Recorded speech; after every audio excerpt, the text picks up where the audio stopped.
Welcome to Kenton's videos. Enjoy the video. You begin by choosing the right tools: a 1-5-3, 0 mm broad nib smooth paper and quality ink.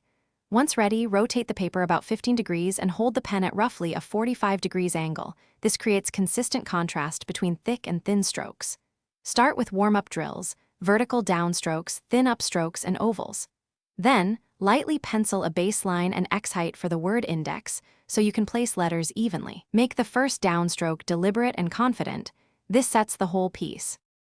Now form each letter of index as a series of simple strokes. For I, a short thin upstroke and a firm down. For N and D, a thick down, thin recovery, then a joining stroke.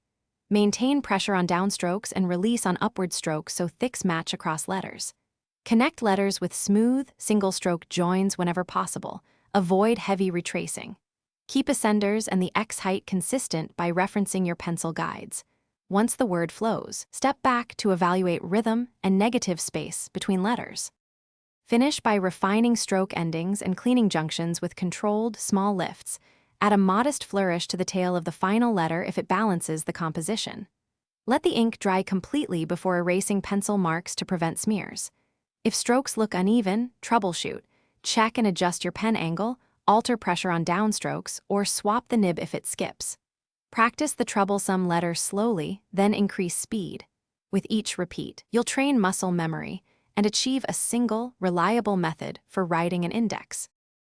Thanks for watching. Consider subscribing if we helped you.